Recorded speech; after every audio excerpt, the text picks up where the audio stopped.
ჩვენთან სტუდიაში არის ახლა ქალბატონი ნუკი ნიკაბერიძე, რომელიც გახლავთ ენდოკრინოლოგი, ნუტრიციოლოგი და დაწვრილებით გვეტყვის ახლა იმ მედიკამენტებზე, რომელზეც არის ბუმი და არის ასევე ტრენდული.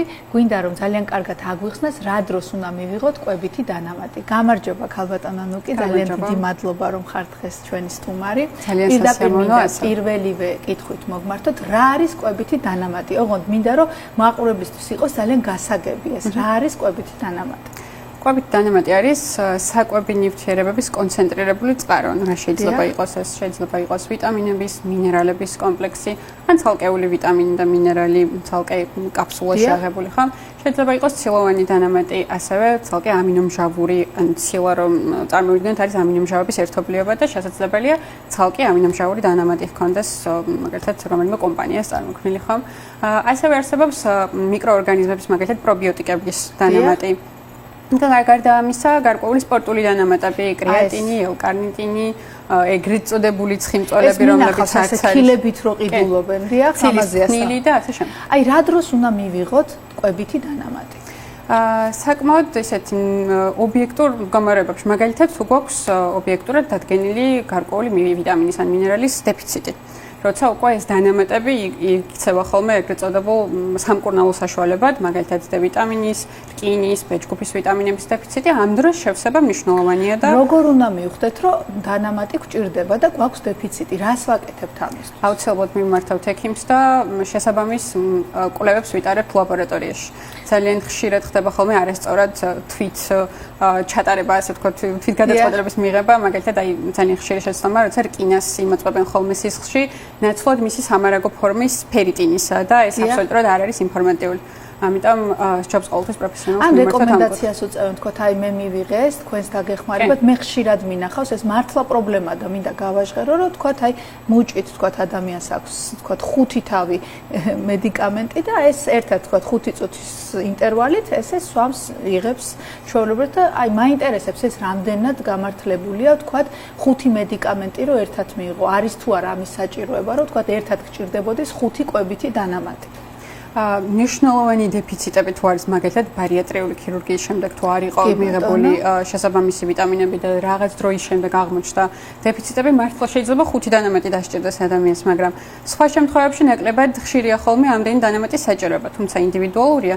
ისაც რომ დავფიქრდეთ, თუ ობიექტური მიზეზი არ არის, დიდი ოდენობით დანამატების მიღება შესაძლოა მნიშვნელოვანი რისკ ფაქტორი იყოს ღვიძლის, თირკმლის და სხვა ორგანოების ფუნქციონირებისთვის, იმიტომ რომ სწორედ ეს ორგანოები გადაამუშავებენ ამ დანამატებს. მიუხედავად იმისა, რომ დანამატები არ ითვლებიან მედიკამენტებად, ზუსტად ისევე ხდება მათი მეტაბოლიზმი, ანუ გადამუშავება ორგანიზმში, როგორც სხვა მედიკამენტების, ასე რომ რისკები ამ კუთხით არსებობს. აი პირობითად გადავწყვიტე რომ მივიღო თვითნებურად კვებითი დანამატი და მივიღე. აი რა გართულება შეიძლება მოყვეს, თუ კი მივიღებ რამოდენიმეს ერთად და დიდი ხნის მანძილზე. მნიშვნელოვანია ამ დანამატებს შორის ურთიერთქმედება. დიახ. აი მაგალითად რკინის და კალციუმის დანამატები რომ ავიღოთ, აუცილებელია მინიმუმ 4 საათიანი შუალედის დათვა მათ შორის, იმიტომ რომ ფაქტობრივად კონკურენციას უწევენ ერთმანეთს შეწოვისას და არ ეძლევენ საშუალებას. შეიძლება საერთოდ არც ერთმა არ იმოქმედოს, ხომ მართალია? ასევე საინტერესო ურთიერთქმედება თუთიასა და სპილენძს შორის. თუ არაა დაცული თანაფარდობა 10-თან, 15-თან და თუ ხანგრძლივად ადამიანი თუთიას, მაგალითად თუთიის დანამატს თვითნებურად იღებს ხანგრძლივად, შესაძლებელია რომ სპილენძის დეფიციტი განუვითარდეს, რაც გამოიხატება ხოლმე ანემიაში, ნეიროპათიაში. მან პაციენტი მოვა და გეტყვის, რომ არის მუდმივად დაღლილი, მუდმივ სისუსტეს გრძნობს, შეიძლება ჰქონდეს დაბუჟების არასასიამოვნო შეგრძნებები მთელ სხეულში და ამ დროს თუ არ დააკვირდები, რომ რეალურად რაღაც მულტივიტამინისგან და სხვა დანამატისგან ჯამურად ბევრ ან მაღალ დოზა თუთიას უნდა იღებ და რომელსაც არ აკომპენსირებდა თუნდაც შესაბამისი სპილენძით, შესაძლოა ეს იყოს ერთ-ერთი მიზეზი, ხო?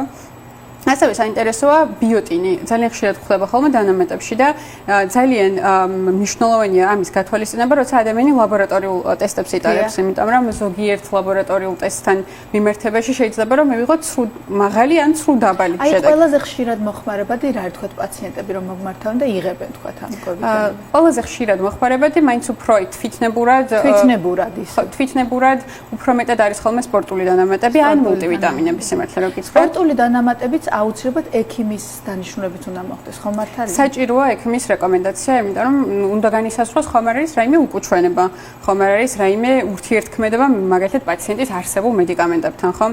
იგივე ხომ არა თიკვის ფუნქცია, დაზიანებული კრეატინი, ხომ არა მაღალი გუძის ფუნქცია, ხომ არა ჯანმრთელი პაციენტი უნდა იყოს, როდესაც ამ მედიკამენტებს იღებს. კიდევ ერთი მნიშვნელოვანი კითხვა. თუ შეიძლება, რომ კვებითმა დანამატებმა ჩაანაცვლონ საკვები ნივთიერება. აი, იცით რა, ეგეც მქონია. მე პირადად ვამბობ იმას, რაც მინახავს და მტკივა, იმიტომ რომ მინდა ეს გავაჟღერო. ძალიან ხშირად არის, რომ თქვათ, აი, ჩემი საუზმე მინახავს და საუზმე 5 აბი. აი, თუ შეიძლება ესეთი რამ, რომ ჩავანაცვლოთ საუზმე აბით. არანაირად, რა თქმა უნდა, არა, ასეთი აბით ჯერ არ გამოუგონი არავის და ვერც გამოიგონებს. დანამატი არის შესავსებლად თუ ამის დეფიციტი გვაქვს ან საჭიროება. მაგალითად, ფიზიოლოგიური მოთხოვნილება თუ არის გაზრდილი, აი ორსულობის დროს რო ფოლიმის ჟავაგვე საჭიროება. კი ბატონო, ორსულობა ეს არის ფიზიოლოგიური მდგომარეობა, ამ დროს რა თქმა უნდა ვეხმარებით.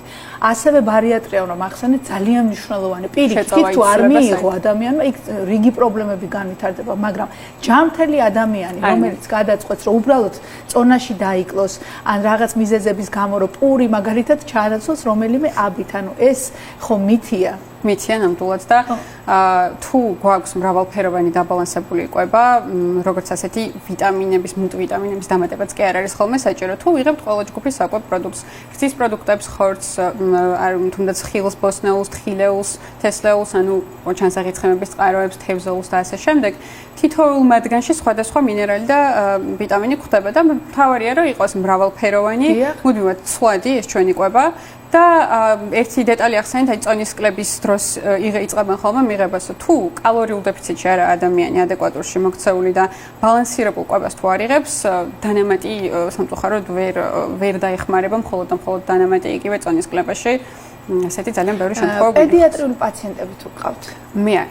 არა ხო, ანუ უმეტესად მაინც ადამიანი ნახეთ, როდესაც შვილზეა ლაპარაკი და ბავშვია, იქ უფრთხილდება ადამიანი, მაგრამ როდესაც თავის თავზეა ლაპარაკი, რატომღაც აი ესე მიუშვებს და თქვა ისე მარტივად მიიღებენ ხოლმე და აი ეს მინდა რომ ეს ცნობადობა გავზარდოთ, რომ არ შეიძლება არც კვებითი დანამატი, არანაირი მედიკამენტის მიღება, როდესაც თქვათ შეიძლება რომ კვებით ეს ავინაზღაუროთ. არ შემიძლია რომ არ ვახსენო D ვიტამინი.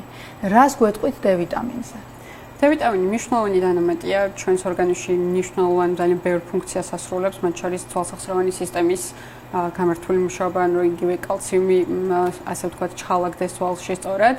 გარდა ამისა იმუნური სისტემის მხარდაჭერა და ძალიან ხშირი არის მისი დეფიციტი, თუმცა ასევე მნიშვნელოვანია რომ მივაქციოთ ხოლმე ყურადღება დოზებს. მაგალითად, ჭარბი დოზით ხანგრძლივად D ვიტამინის მიღება აღარ არის, ანუ ითვლება რომ ნამდვილად არ არის სწორი არჩევანი, მით უმეტეს თუ თვითნებურად აკეთებს ამას ადამიანი, იმიტომ რომ ჭარბი დოზით ცხიმში ხსნადი ვიტამინი ხანგრძლივად თუ მივიღებთ მას, შესაძლოა ორგანიზმში დაგროვდეს და ტოქსიკური რეაქციაც კი გამოიწვიოს.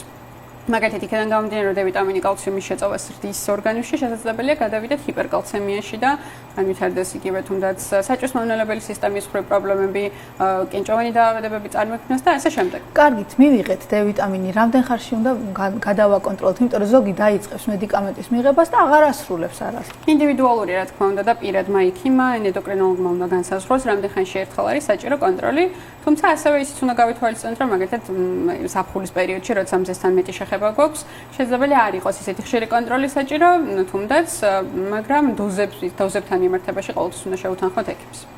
რა დოზა, რა ხანგრძლივობით, როგორ განსაზღვროთ და მივიღოთ. მოკეთ ეს თემა არის დაუსრულებელი და ამოუწურავი, თუმცა დღეს დაგემშვიდობებით. ძალიან დიდი მადლობა რომ დღეს იყავით ჩვენი სტუმარი და კლავაც აუცილებლად შევხვდებით, იმიტომ რომ ეს თემა აქტუალური და რატომღაც ისევ ტრენდული ხდება. და მე ყველა პაციენტს ვურჩევ, რომ ეს იყოს მხოლოდ ექიმის დანიშნულებით, ნებისმიერი კვებითი დანამატი იქნება ეს თუ სხვა მედიკამენტი. ძალიან დიდი მადლობა რომ იყავით ჩვენი სტუმარი. დაგემშვიდობებით, ჯანმრთელობას გისურვებთ.